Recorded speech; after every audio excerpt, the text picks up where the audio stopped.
तहसील नगीना थाना रायपुर अंतर्गत ग्राम रायपुर में अवैध पैथोलॉजी लैब का फैल रहा मकर जाल। स्वागत है आपका ANN लाइव न्यूज में। आपको बता दें, ग्राम रायपुर नगीना तहसील में अवैध पैथोलॉजी लैब का फैल रहा है मकर जाल। नहीं दे रहे हैं अधिकारी इस और ध्यान। कलेक्शन सेंटरों के नाम पर अवैध लैब का मकर जाल फैला हुआ है। गांव-गांव गली कूचों तक में कलेक्शन सेंटर चल रहे हैं। सेंटर ब्लड सैंपल तो ले रहे हैं, लेकिन रखरखाव ठीक ना होने से मरीजों को सही रिपोर्ट नहीं मिल पा रही है। कुछ ही समय के अंतराल में कराई गई जांच रिपोर्ट में भिन्नता देखने को मिल रही है। और भिन्नता क्यों ना देखी जाए, जब पैथोलॉजी लैब पर सिर्फ 16 से 17 साल के बच्चों को पूरा पैथोलॉजी लैब संभालने को दे दिया जाता है, जो सिर्फ 12वीं क्लास में पढ़ रहे हैं, और उन पर पैथोलॉजी लैब सेंटर छोड़ दिया जाता है। आप वीडियो में देख सकते हैं 12वीं क्लास का एक बच्चा कैसे बता रहा है कि बड़े भाई घर पर रहते हैं और मैं उनके पीछे लैब चलाता हूं, जबकि इस बच्चे के पास कोई डिग्री कोई कोर्स नहीं है। इसके बावजूद एक बच्चे से लैब के कार्य कराकर लोगों की जान के साथ खिलवाड़ किया जा रहा है।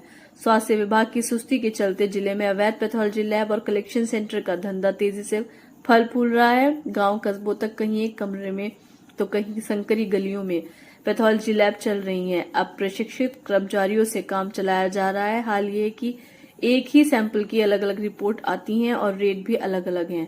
इन रिपोर्ट्स पर कितना भरोसा किया जाए, ये चिकित्सक भी समझ नहीं पा रहे हैं। स्वास्थ्य विभाग इस ओर कोई ध्यान नहीं दे रहा है। इससे पहले कहीं आपने ट्रेनिंग नहीं की? डायरेक्ट नहीं, नुकसान होगा तो जिसका होगा उसकी देखी जाएगी यार। ब्लड निकालने के लिए तो उसकी अलग ही होती है ना। तो फिर अगर किसी को किस तरह कोई नुकसान हो गया, ब्लड निकालते हुए अक्सर करके ऐसा होता है कि ब्लड प्रेशर रिएक्शन भी होता है इसका, समझे। अगर पता नहीं होता फिर दिक्कत आती है, उसे कौन हैंडल करेगा केस को? आज तक तो हुआ नहीं है। अगर हो जाए तो फिर कौन हैंडल करेगा? भैया आएंगे कहाँ? भैया कहाँ रहते हैं? पूरनपुर नजीबाबाद। किधर? कोर्ट कादर की तरह। जब तक तो ढेर हो जाएगा पेशेंट का। अगर पेशेंट किसी तरह की कोई दिक्कत आ गई तो उसे हैंडल करने के लिए भैया आएंगे। हमें पता है, हम दूसरे सैंपल ले लेंगे, हमें पता है हम उसका सैंपल ले देंगे।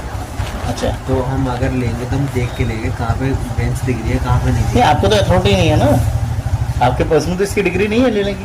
सैंपल लेंगे। हाँ, तो वो सीधी है ना, सैंपल लेना तो सैंपल ले रहे हैं वो। नहीं ठीक है यार।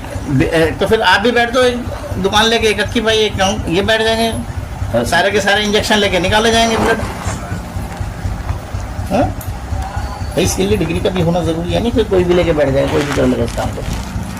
कोई कर लेगा, ये उनकी गैर मौजूदगी में करते हैं, उनके सामने नहीं करते। भाई मेरे वो कह रहे हैं कि भैया तो यहाँ पे बैठते नहीं, यही बैठते हैं 1 साल से यही देखते। भाई नहीं बैठते तो जब तो ये गैर मौजूदगी में चला रखी इन्होंने पैथोलॉजी लैब। गैर मौजूदगी इन्होंने पैथोलॉजी लैब चला रखी और ये देखते हैं, ये निकालते हैं ब्लड। और इन्होंने अभी तक इसका कोई कोर्स नहीं कर रखा, कोई डिप्लोमा नहीं है, डिग्री नहीं है इनके पास। कोर्स बाद में कर लेंगे, अभी तो निकालना शुरू कर दिया। अच्छा, निकालना सीख रहे हैं, सीख लिया इन्होंने, निकाल रहे हैं। और डॉक्टर भी आपके पास पर्चे भेज रहे हैं ना? काफी डॉक्टर आते हैं इनके पास। नाम क्या आपका?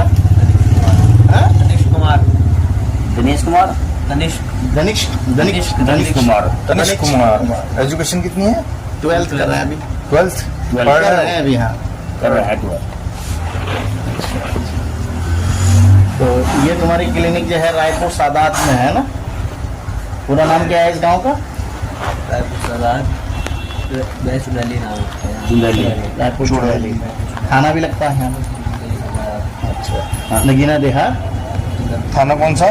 थाना रायपुर नगीना देहात है ना?